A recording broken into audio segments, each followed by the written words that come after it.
Good morning, good afternoon, and good day wherever you may be joining us from. Welcome to another edition of the Digital Download, the longest running weekly business talk show on LinkedIn Live.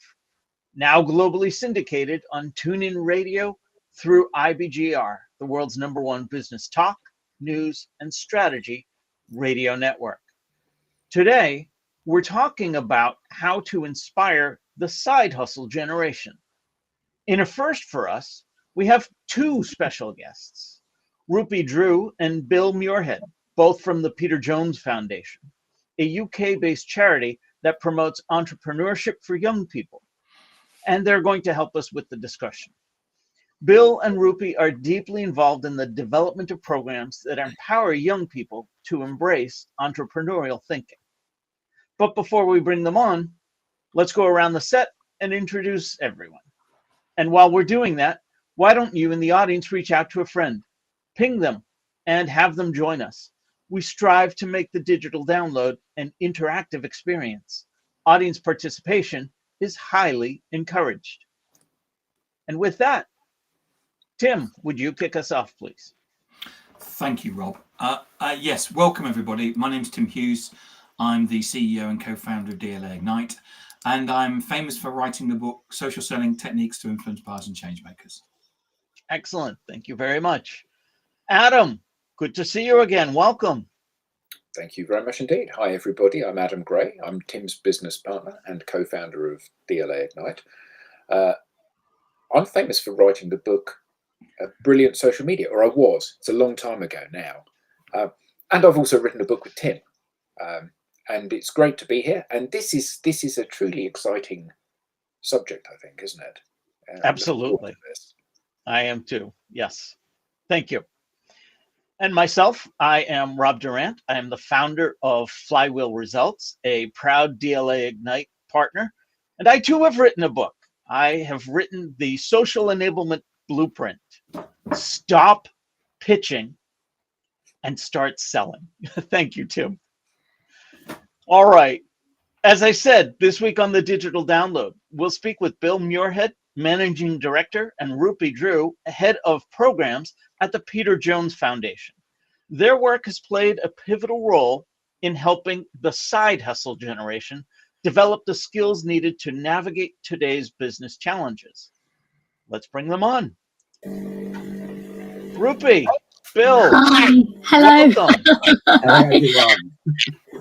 Hi, guys. Lovely to be here. Fantastic. Rupi, let's start with you. Let's ask you to tell us a little bit more about you, your background, and what led you to where you are today. Thank you, Rob, and hi, everyone. So my name is Rupi Drew, and I'm the Head of Programs at the Peter Jones Foundation.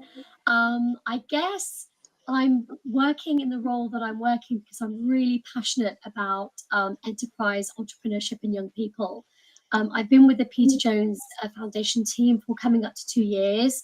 And prior to that, I was working within a Peter Jones Enterprise Academy over at Leicester College in the East Midlands. And it was all about empowering young people to, I guess, be more in control of their futures and not feeling that the only options available to them would be working for somebody else or just going to university and not thinking beyond that. So it's kind of, wanting to empower them to think of coming up with their own sort of business idea and seeing that as a viable future for them. I've worked within social enterprise as well. So I think definitely my values are very sort of community-based, very sort of helping people. And that's what I love to do.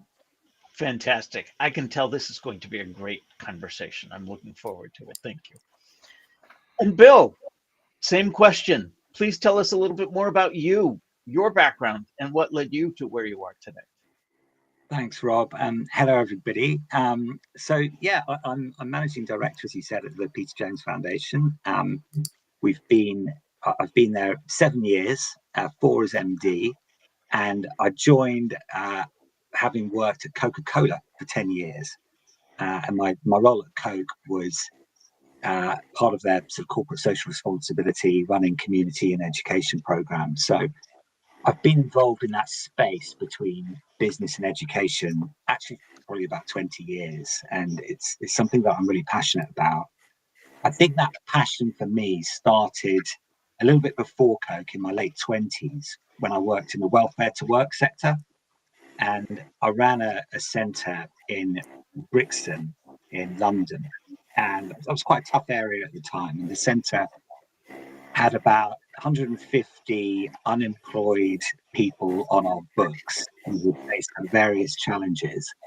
And in that role, I really saw right up front people who were kind of falling through the cracks of the education system, who weren't, who were maybe being failed a little bit by education. And I began to get really sort of passionate about how can we address that? How can we solve that? Where does that kind of failure start? And it's a complex question to answer. It's not all about what happens in schools, of course, but that was really the start of my journey in terms of supporting eventually young people, which is what the Peter Jones Foundation does. So I haven't written a book, I'm not famous at all, but we're very fortunate to have quite a well-known founder, Peter Jones, who many listeners will know. And he shares that passion, thankfully, for us. And I've done lots of other bits around the edges. Been a little bit entrepreneurial in my time as well, but that will probably do as a bit of an introduction. Excellent. Thank you. Bill, I heard you say I haven't written a book. What we like to say here is I haven't written a book Yet. There's an awesome story in there, no doubt. So hopefully we'll get to read that one day. All right. Brilliant. This, as I mentioned, is the first time we've had two guests. So I want you to decide amongst yourselves how to go about answering questions. And please, this is designed to be your typical water cooler talk. So jump in anytime, anywhere. I am going to start with the foundational question. Either of you are welcome to take it on. How are traditional education programs adapting to today's fast-paced, tech-driven economy? Oh, that's so good. Yeah, you can take that one, Bill. I'll defer to you. Well, look, if I'm honest about it, as a foundation, we feel, and I'm talking about the UK here, right? We're a UK-based charity. Things, I'm sure, are very different in different geographies. But here in the UK, we as a foundation would say that schools systemically aren't doing enough to prepare young people for this new world, and really to help them develop core essential skills in a more broad sense. Around about there was a survey that was carried out by the Prince's Trust recently that identified that over half of young people have never been taught about a new business, but at the same time how to set up and run a business. But at the same time, we're seeing a dramatic rise in side hustles, 32% increase in side hustles in the next 10 years. And a lot of that is being driven by tech and the opportunities that new technologies give for young people to set up businesses more easily.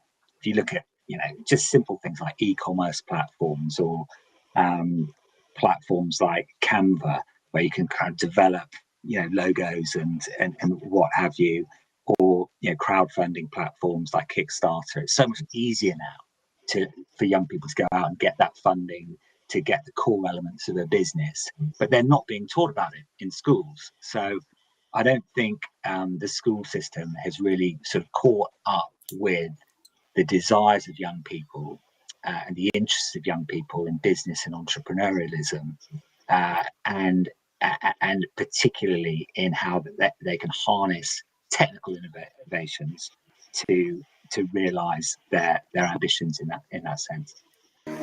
Can I add to that, Bill? I think also there is obviously there's a real lack of funding as well. So whilst we've got massive technological advances, I mean, even if you were to look at just having iPads, every classroom and all students really should have access to all sort of tech, all types of technology. But there is a lack of funding, which means that you know, you can only do the best you can with what you have. And even just simple things like having, you know, access to laptops and things, you know, there's a lot of sort of, you know, digital poverty. So I think that, you know, let's definitely not do a disservice to schools. They do the best that they can with what they have, but it's a question of kind of upskilling teachers so they do have the latest tech, you know, AR, VR, AI and all that sort of stuff, that they can, you know, empower young people to really harness that and, you know, to help them kind of along the way. I mean, obviously, you know, at home, kids might have access to all sorts of tech, you know, with their mums and dads, but, you know, when they're in school, sometimes it's quite a different sort of thing. So I think that there is just a real lack of funding as well in that space. Yeah, I mean, Rupi's absolutely right, and I totally echo what she's saying. It's not, you know, it's not about being critical of teachers at all. It's more, and I think teachers would agree, the rigidity of the system and the lack of funding, as Rupi says, that can really create barriers to helping young people to develop. And certainly that digital poverty is something that was highlighted during the pandemic, and we as a charity worked with organizations to kind of help address that and get devices out to young people who didn't have them. But yeah, it's something that could be done better. Although I assume that there is also an element of the curriculum and the way things are taught is quite rigid and structured. You know, my son has left school now, but when he was at school, he did business studies, and he was taught business studies from a textbook. You know, and the textbook didn't reflect the way that businesses now operate, and it was taught by somebody who was a lifelong educator rather than an entrepreneur and a business leader. So I guess that there's also a bit of a disconnect there, isn't there, in terms of yes, there is digital poverty. And in fact, another friend of the show who's been on as a guest is a digital inclusion officer for one of the councils in the UK. And actually, you know, one of the things that she flagged was this huge poverty. And you said, Rupi, about mums and dads at home maybe potentially having the tech. And actually, there's an issue that in some houses, they simply don't have tech at all. So kids don't get any access to that and the launch pad for that. And it causes all sorts of issues outside of business as well. But is there an initiative that needs to take place in schools which is about teaching the teachers to be more entrepreneurial and inspire the kids? Because particularly if, and you said, Bill, about working in a centre with 150 unemployed young people,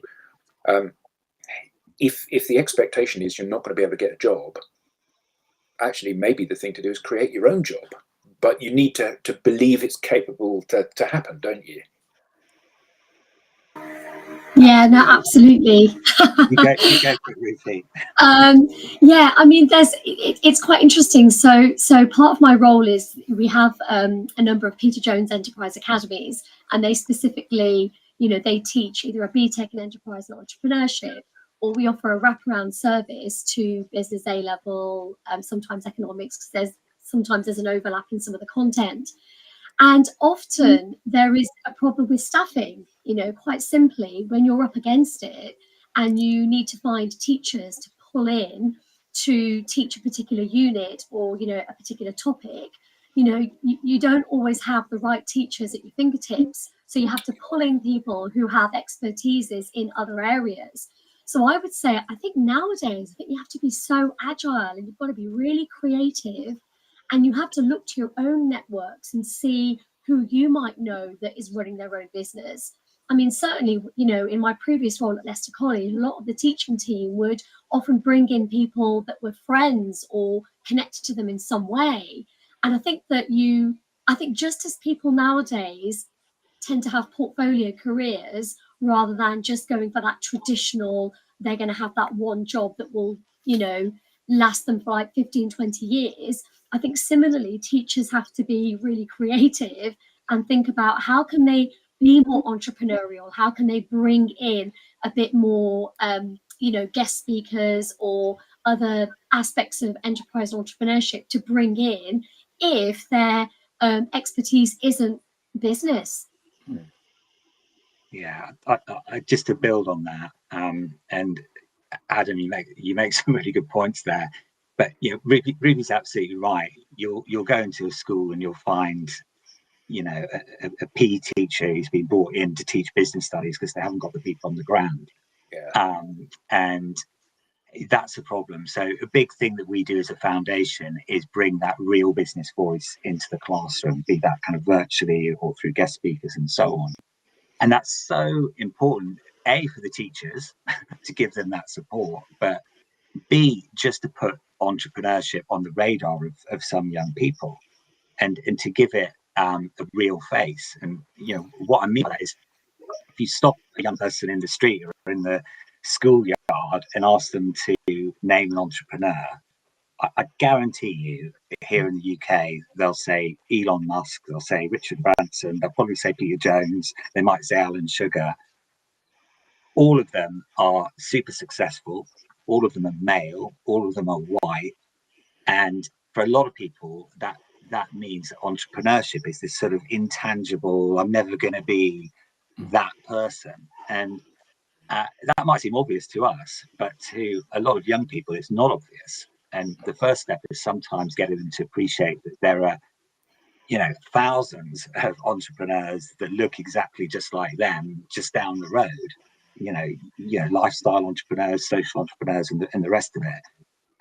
And also thousands of really successful multi-millionaire entrepreneurs that look just like them as well. So it's about exposing them to those relatable, that's the important word, role models. And on the teacher side, it's about giving them that support of great case studies and a bit of teacher training that we do as well, workshops and so on, so that if they haven't had any business expertise or entrepreneurial expertise themselves, then we can plug that gap a little bit. So what is the objective and the mission of the Peter Jones Foundation? I would be interested in that. And just so people know, Peter Jones is on a TV program here called Dragon's Den, and in the States it's called Shark Tank. Just so people can understand, we're talking about a person that's actually he's on the TV every week, but he could be the equivalent of Mark Cuban or someone like that. So to my question, what's the objective therefore and the mission therefore of the Peter Jones Foundation? So our mission is to support young people, underserved communities and underrepresented groups with developing essential skills for self-employment or employment. That's our sort of mission statement, probably word for word. And so we're talking a lot about entrepreneurship, but actually we believe those essential skills, and by essential skills, I mean all of that good stuff from teamwork to leadership to financial capability, digital skills, problem solving, communication, creativity, innovation, resilience is in there. I'm trying to sort of list our framework. All of those essential skills that are going to help you, whether you go down that entrepreneurial route or whether you go down a more traditional career path. And you might call them life skills. At the end of the day, financial skills are as important for a household budget as they are for a P&L. So that's what we're about at a very sort of core level. But we do that through programs that give young people the opportunity of setting up and running a business in school, as well as in some sort of settings outside of mainstream education. Have you got any examples of businesses that your pupils have set up? Oh, we've got loads. I'll let Rupi take that one. Go on, Rupi. Just give us a couple. Okay, so we have two competitions that are part of our programs. One is our flagship competition, which is National Entrepreneur of the Year. It's obviously a yearly competition where our kind of top entrepreneurs get a chance to pitch their business idea directly to Peter Jones. So we're just coming up to announcing the finalists of this year's competition. So I can't let you know who those people are. But certainly for last year, we had a range of business ideas. One was, the winner was, she was a fashion designer and she made she upcycled clothing and made them into really beautiful clothes. And it was all about kind of sustainable fashion. And so she wanted to buck the trend with kind of fast fashion. And it was kind of a luxury, slow fashion brand. And she'd made really beautiful clothes out of denim, out of curtains. So she won £5,000 of investment for her business. And some of that money was put towards creating a sort of a 20-piece capsule collection for her business. And then we had another student who had a great idea, which was all about kind of mountain biking. And he was a keen mountain biker himself, and he wanted to kind of create a sort of a mountain biking community. And he sort of devised an app, and there was like a reward system. He had his own clothing. So every time somebody bought his clothing, they'd be given points, and those points could be put towards something, and there'd be a leaderboard, and it was all part of this app. And then the other two finalists were, one was gender neutral baby clothing. So typically when you have baby clothes, I didn't know that this was a thing, but it was, I think it's called sort of a Spanish baby clothing, which is all your typical kind of ruffles and frills on baby clothes. And she wanted to go into kind of the gender neutral market with that. And she actually wanted to become the UK's first wholesaler in gender neutral clothing. So quite ambitious, but she identified that there was a market for that. Yeah. And she herself was, you know, a young mum of, I think, three very young children. So it was kind of tried and tested. And then another business idea was kind of making candles, but in the shape and form of desserts. So when she pitched to Peter, Peter sort of came up with the idea that, you know, she could have some sort of a dinner party, you know, where she would sell her candles and they would all mimic, you know, desserts and things, a bit like a Mad Hatter's tea party sort of thing. So that's kind of our National Entrepreneur of the Year. And then we also have our Tycoon Enterprise competition, which has its own finalists. And I think we have quite a few service-based ideas as well there, fixing and upcycling computers and then leasing them out to the local community, creating clubs for the elderly, after-school clubs. So ideas that kind of bring people together. So it's a real mix, isn't it, Bill? It's a real mix, and we could take up the whole call because we really love our beneficiaries. Nothing we like more than telling sort of beneficiary stories. I've got to throw one into the mix, and then maybe a couple of reflections on what Rupi was saying. But the one I wanted to share was actually in the summer holidays. Me and my son went karting. I don't know if any of the audience have been karting, but I'd never done it before. I loved it. We had a great time, and there was a little camera on the helmet as we went around this karting track, and at the end there was a QR code you could download a film. Downloaded the film, and I was really chuffed to see that it was from a company called Viewpoint Videos. And Viewpoint Videos was set up by a guy called David Humpston, who 10 years ago went through our Peter Jones Enterprise Academy program and pitched that idea to Peter Jones, and got a £5,000 contribution. Wow.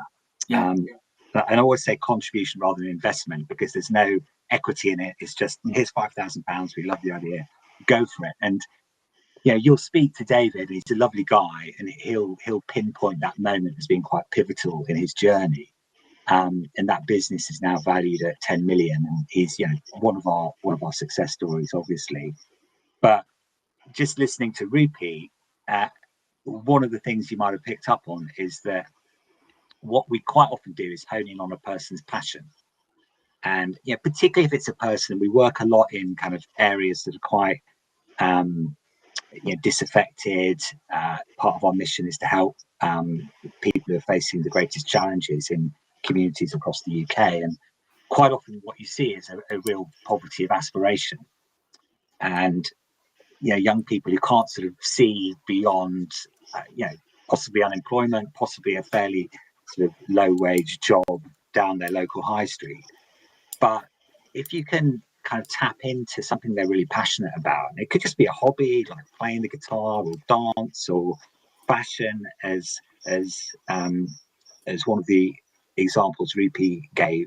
One of the girls was really interested in fashion. If you can tap into that and say, look, it doesn't just need to be a hobby. You might be able to monetize it. You might be able to turn it into a side hustle, and begin to develop those skills around it. Then that poverty of aspiration begins to flip and turns into kind of self-belief and self-confidence. And if you take them on that journey, it can lead to real kind of success. So that's very much part of what we do, and is kind of at the heart of our programs.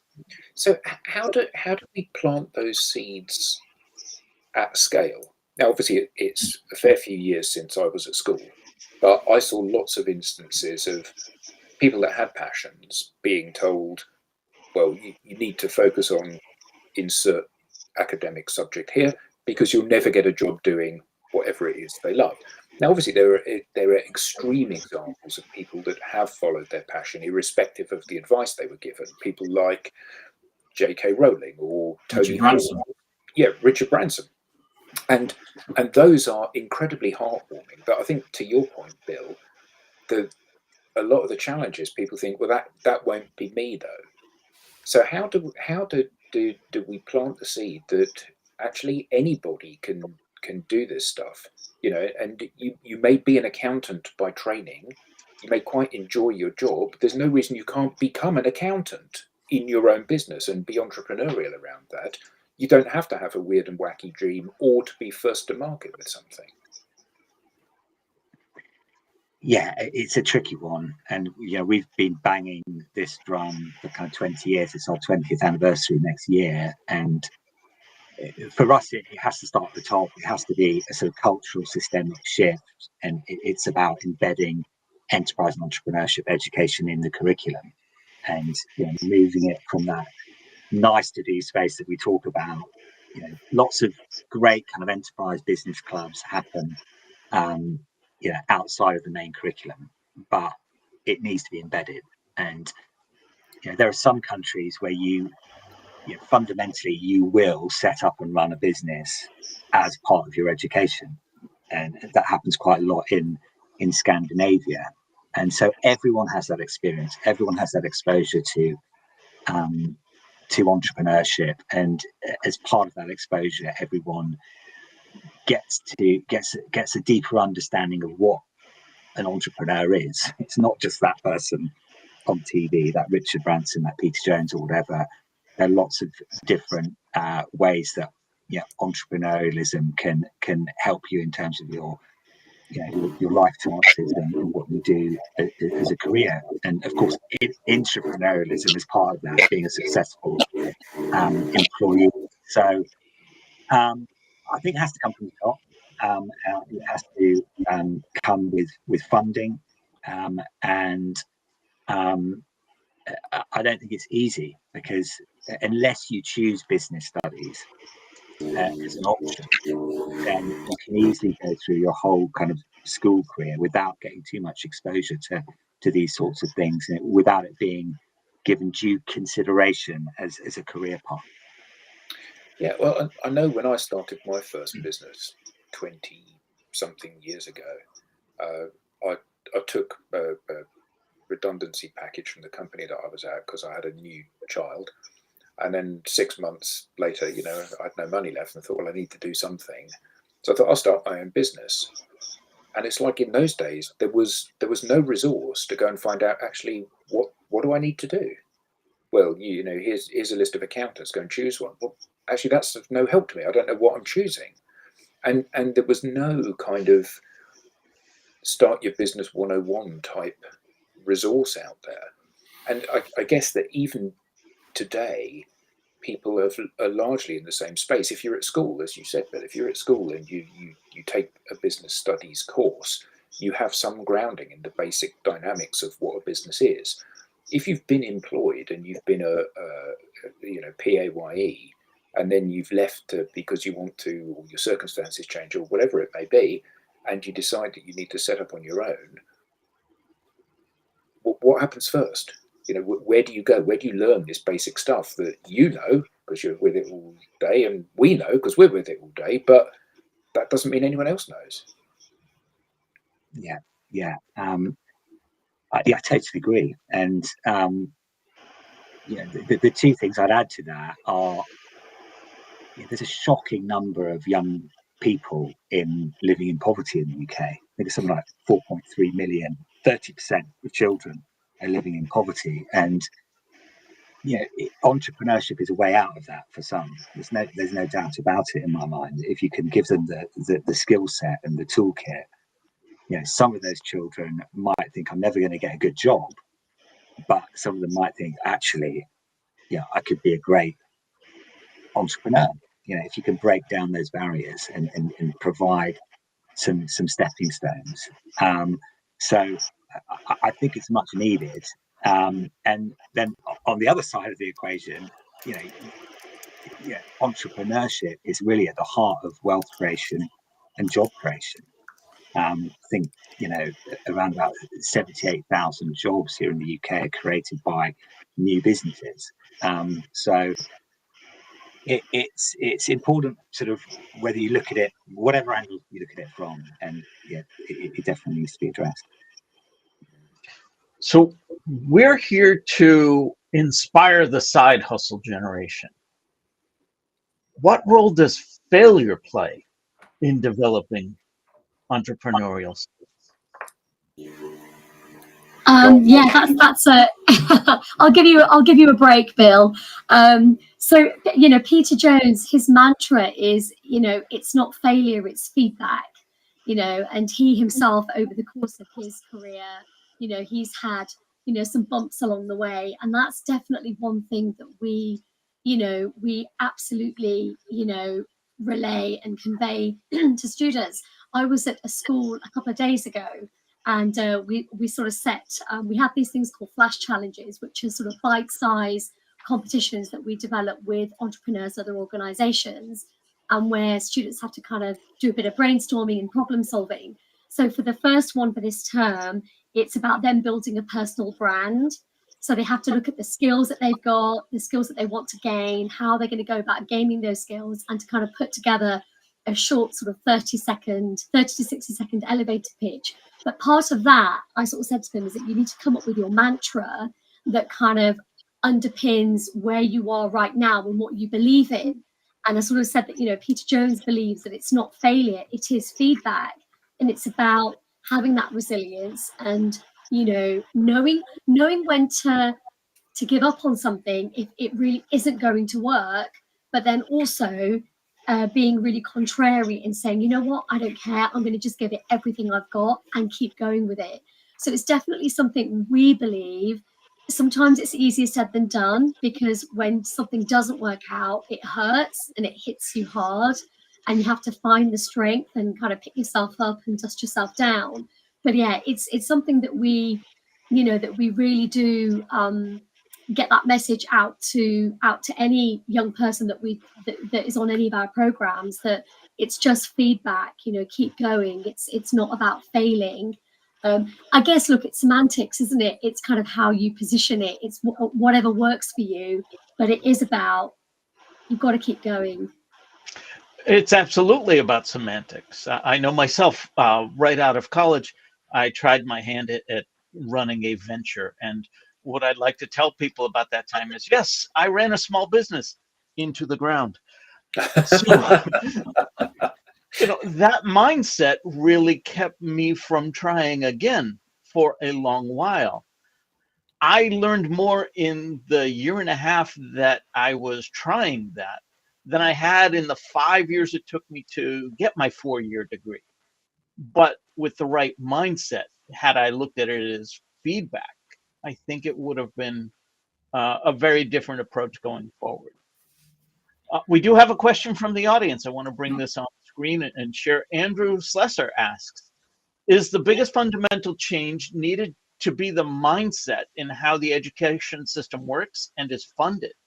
The opportunities to learn these skills need to be available to all areas within the country to allow us to find the next Peter Jones, Richard Branson, etc. So the short answer from me is yes. I think that's a really good way of phrasing it. It is a mindset, and I don't want to make out that there are some amazing schools out there, right, who are doing this really, really well and have managed to embed enterprise education and nurture, an entrepreneurial mindset and the rest of it. So there are definitely great examples. So it's not a question of it can't be done. It's just it's not. It is a systemic thing, and I think it is a mindset in terms of the messages that are sent to schools, and obviously Ofsted's being looked at the moment, and I think that's an opportunity actually to revisit enterprise and entrepreneurship education and how that's looked at in schools, and to change that mindset. And I think the new government here in the UK is also putting a greater emphasis back on project-based learning, which is something that we champion as a charity, that kind of learning by doing, if you like. Because a lot of the young people that we work with aren't, let's say, naturally academically inclined. But if you give them a project, if you give them something to sink their teeth into, and then you show them that they're learning and they're developing these skills, then you get some great outcomes. So I think it needs to evolve, and I think a different mindset is a really nice way of articulating it. I think there's also the how it's framed. So we went through a phase a few years ago where nobody was allowed to fail, nobody was allowed to lose, and I think that there's a big difference between you failed, then you are a failure, or you lost, you are a loser. And actually, failure is part and parcel of the real world, and children need to be introduced, or young people need to be introduced to that early. But it's like, you did a bad thing does not make you a bad person. You did this wrong doesn't make you a broken person.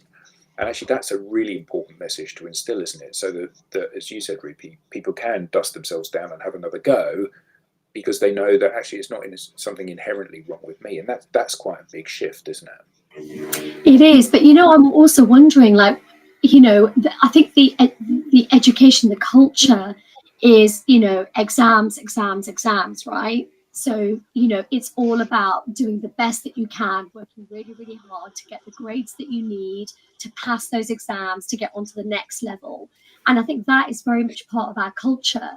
So how can you then switch that part of your brain off and then think, right, I'm going to do this new venture, or I'm learning a new skill, or I'm learning a new hobby, and it's not quite working out? How can you still be resilient if that doesn't work out, when you've been trained to think you cannot fail your exams? So I think there's a bit of disconnect, isn't there? Because you put your all into not failing your exams, but what about failing other things that you can keep going at?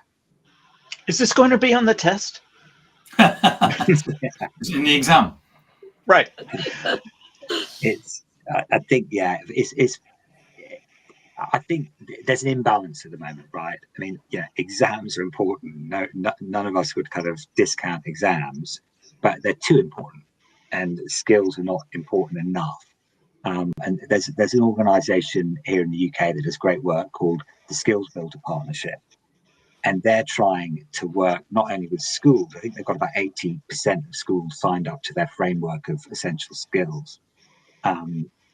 And interestingly, they did a bit of work that identified that if young people, there was a 22.2 billion cost to the UK economy of young people not developing those essential skills. But the important piece they're now doing is trying to engage employers, so that the same skills framework is used in the context of professional development. And with that, you're going to get more of a systemic change, because if skills are held in higher regard against a framework by employers, then that, to my mind, will have a trickle-down effect to the education system. But we're certainly seeing a lot of employers wake up to the fact that the skills aren't there, and say simple things like, look, we'll get people who've come out of university and they can't stand on their own 2 feet and deliver a presentation or write a decent email or whatever it is. It's a very it's a difficult nut to crack, but and there are lots of elements to it. But I'm sort of encouraged by some of the work that's going on and some of the changes that are taking place recently. Can you talk a little bit about adaptability, its importance, and how you might instill that in today's youth? That's a good one.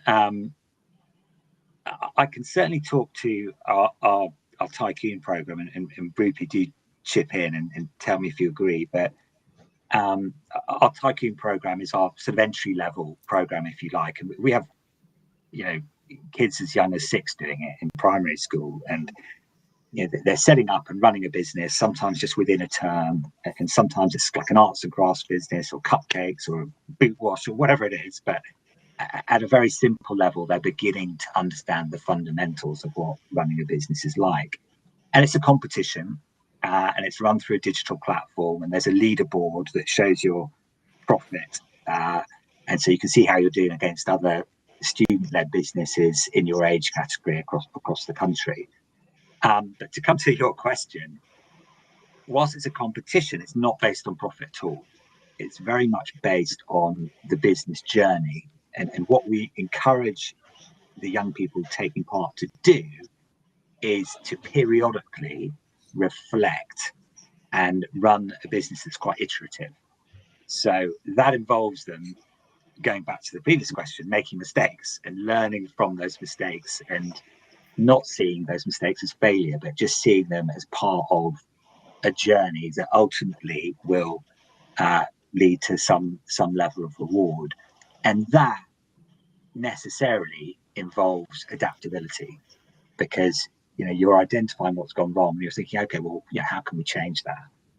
Maybe we didn't get the pricing right, or maybe you know, if we look at ourselves as a team, maybe we're doing different, you know, the wrong roles, maybe we switch it up a little bit, or whatever it is. So I think that adaptability, or that skill to kind of identify what's going wrong and make the necessary changes, if you like, is actually quite intrinsic to that program. And one of the things that we find is appealing to the program as a learning journey.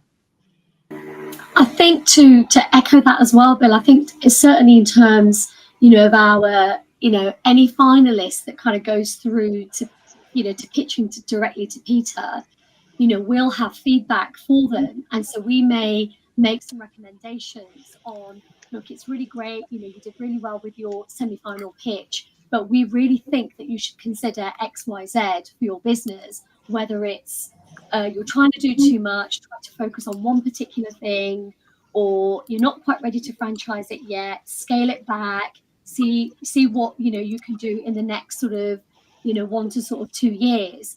So I think that when you're working with young people, you know, they can be really possessive and really passionate and quite stubborn with their vision and their idea. You don't want to take that away from them, but they also have to consider that there might be other feedback might help them to improve their ideas or to refine it, and so that when they are presenting to, you know, the ultimate dragon, you know, they're in with the best possible chance. So, you know, sometimes, you know, students find it quite hard to take on that feedback because they really don't, they want to protect and preserve whatever idea they pitch to us. But, you know, there is definitely that adaptability where they've kind of got to let go of what they've been thinking is a really great aspect of their business, but actually we think that's not really going to fly. It's not really going to work. It's not viable. It's not feasible. So yeah, you know, it can kind of manifest that way as well. We have another question from the audience. I'm going to read it, and then I'm going to paraphrase what I think is being asked. Bruce St. Clair asks, completely understand that you're not psychologists. I'm hearing some messaging pertaining to codependent thinking. Can you address this when it comes to having a genuine interest in starting your own business with that insecurity? And me paraphrasing is, how can I start a business if everyone else is telling me you shouldn't start a business? Oh, I'm thinking. Do you want to take that one, Rupi? I'm thinking about it. Yeah, no, absolutely.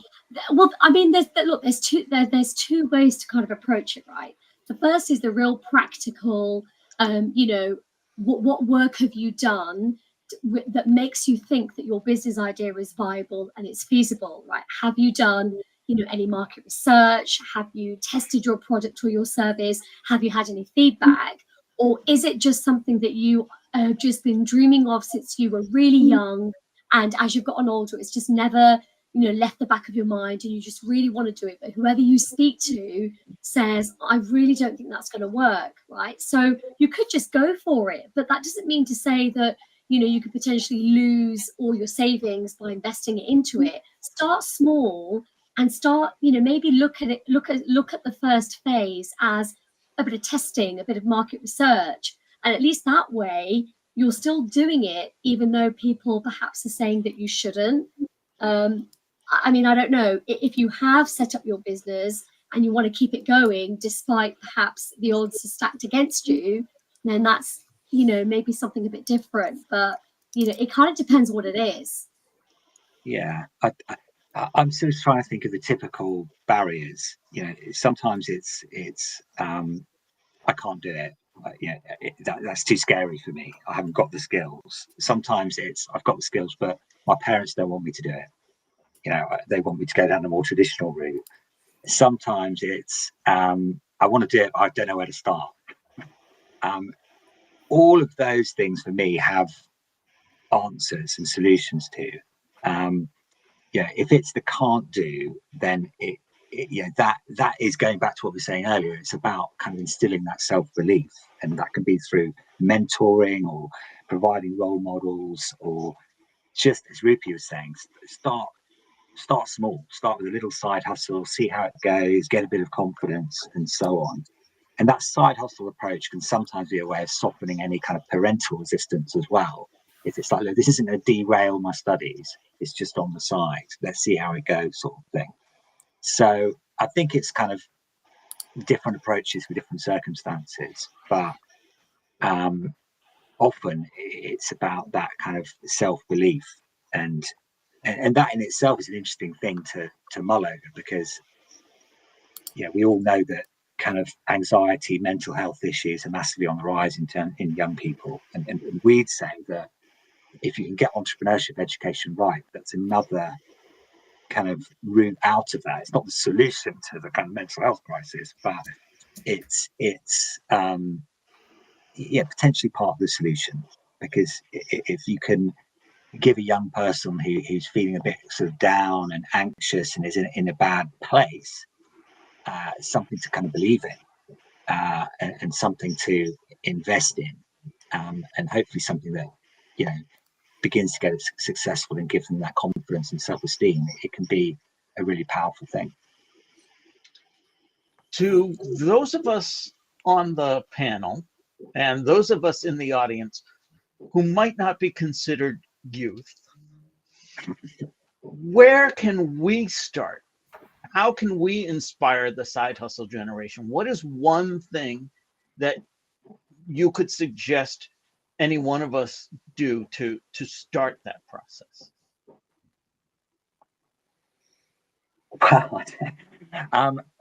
We would say our former CEO, to give him credit rather than to steal this from him, always used to draw a parallel between essential skills and health.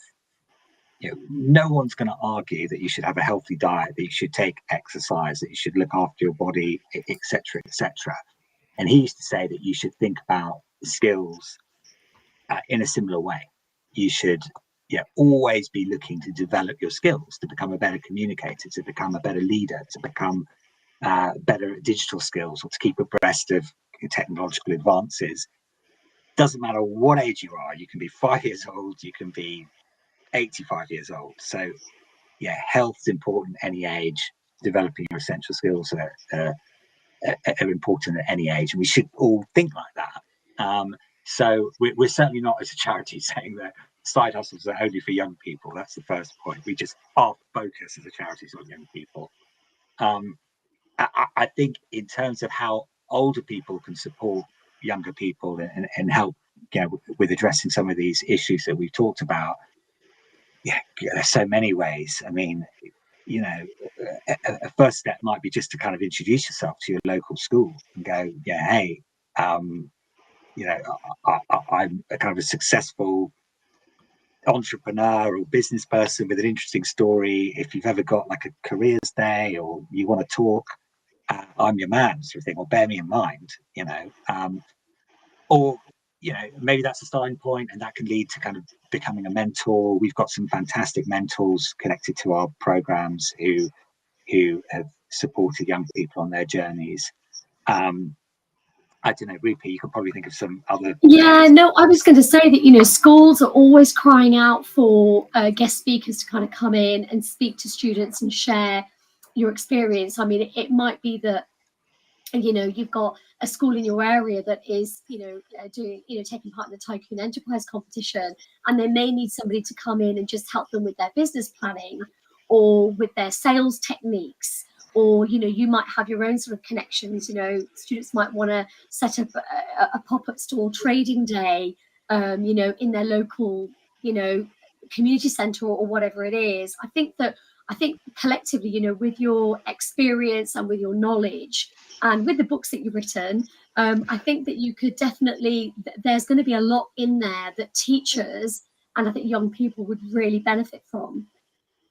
And then, as Bill said, that could, I was going to say mentoring, but, you've already sort of covered that, and it can lead to that. And that's the beauty of it, I think, because once you've got that relationship with a school and with a teacher who's really, really passionate and really keen to kind of embed enterprise into the school, that in itself can lead off to so many opportunities. So, a quick question here. Side hustles. Why now? When I was a kid, there was no such thing as a side hustle. Well, not in the way that there is now, where everybody's got some kind of side hustle going on now. So why now? Why is it A, acceptable, and B, fashionable or even glamorous to do something away from your career?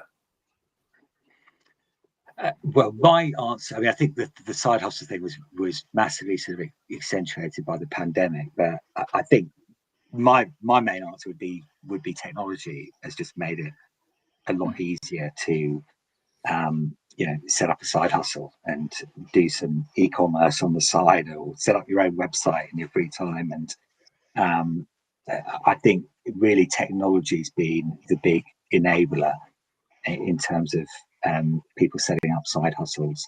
I think there's probably been a bit of a cultural shift as well, and maybe it's slightly being driven by young people as well, as Rupi said earlier, that sort of interest in portfolio careers and looking at YouTubers and influencers and the rest of it who are earning a tidy sum by just doing something on the side. So that's what young people are seeing a lot of, and it's saying, "Oh, look, I don't need to have all of my eggs in one basket. I can have several baskets." And we think that's a really healthy progression, by the way. We think, you don't want anyone getting made redundant and having no income. So if you've got several incomes, it's a safer place to be. Rupi, and I don't know, Bill, what do you guys think? That might not be the right answer. I think nowadays portfolio careers are going to be the way forward. And I think that's also because quite often it's not just technology. Well, technology, being a musician, for example, what the advice now about being a musician is that you're a musician and you're something else, because you're not able to make the money that maybe that you were able to do in the past. And so I think sometimes also there's through necessary you're actually going to require to do a couple of jobs. Rob, do you want to pick up LinkedIn users comment before you do the wrap up? Sure. A LinkedIn user says, I found my first gig in college by cold calling service organizations, asked about their pain points, and offered my help as a learning opportunity to help their business. Excellent. Yeah, great. Rupi, Bill, This has been great. Thank you so much. Thank Where you. can people learn more? How can they get in touch with you? Well, we're online at peterjonesfoundation.org. You'll find our contact details there. Reach out to us as a foundation or to us as individuals, and yeah, we'd love to have a conversation. Excellent. And it's been a pleasure, by the way, being Thank you so flown much, by. Ricky and Bill, for coming on. Thank you so much. Thank you, guys. I've missed my water cooler conversations, so this has more than made up for them. Thank you Thank so you, much. guys. We now have a newsletter. Don't miss an episode. Get show highlights, beyond the show insights, and reminders of upcoming episodes. You can scan the QR code on screen or visit us at digitaldownload.live/newsletter. On behalf of the panelists, to our guests, to our audience, thank you all, and we'll see you next time on the Digital Download. Bye. Thanks,